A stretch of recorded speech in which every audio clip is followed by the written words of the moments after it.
Découvrez en avant-première le nouveau service d'Infolive TV. Recevez gratuitement chaque jour, en vidéo, les informations d'Israël et du Proche-Orient sur votre mobile.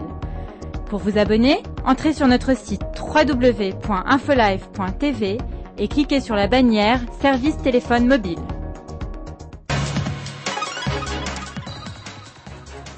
Vous êtes sur Infolive TV, le journal du 2 août vous est présenté par Benny Sambert. Après le succès de la libération des infirmières bulgares, le président français Nicolas Sarkozy a exprimé sa volonté de s'engager plus fortement au Proche-Orient. Dans un entretien accordé au quotidien égyptien Al-Aram, le président français a appelé Israël à réaliser certaines concessions territoriales et les Palestiniens à rendre les armes et à libérer le soldat enlevé Gilad Shalit, tout en précisant qu'il n'y aurait aucune avancée avec les Palestiniens tant que Shalit serait détenu à Gaza.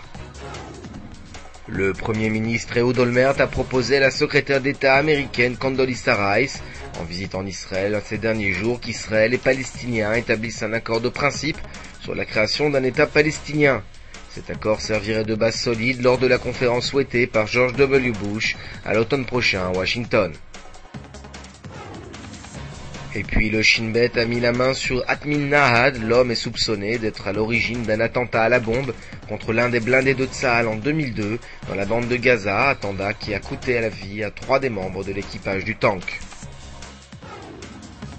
Économie, le géant israélien pharmaceutique Teva vient de réaliser une OPA importante sur une compagnie turque. Teva a en effet mis la main sur Medilac pour la modique somme de 6 milliards de dollars.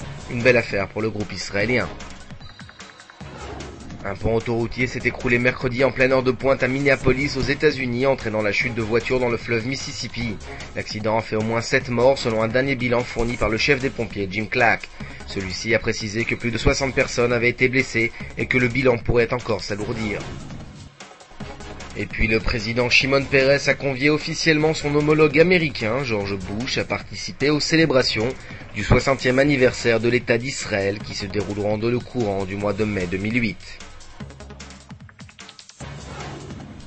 Enfin, avant de refermer cette édition, après une accalmie qui n'aura duré qu'une seule petite journée, la bourse de Tel Aviv poursuit sa dégringolade. Sur les pas des grandes places boursières du monde, les principaux indices sont en chute libre. Le Tel Aviv 25 perd 3,2 points et le Tel Aviv 100 recule de 3,4 points. Votre programme sur Infolive TV, c'est un officier du Hezbollah qui parle de la seconde guerre du Liban. Et puis retrouvez les ailes de l'Alia, un entretien exclusif avec Izzy Cohen, directeur d'El Al à Paris. La suite en information sur Infolive TV.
Aujourd'hui, le monde entier parle d'Israël. Mais qui parle d'Israël au monde entier, en temps réel, en 4 langues et en direct de Jérusalem? Infolive.tv, la première chaîne de télévision internationale israélienne. 24 heures sur 24, 7 jours sur 7, suivez de l'intérieur l'actualité d'Israël et du Moyen-Orient. Des reportages, des interviews, un grand journal et des flash infos en images dès que l'actualité l'exige. Infolive.tv, votre regard direct et vrai sur l'actualité d'Israël. Retrouvez Infolive sur internet www.infolive.tv.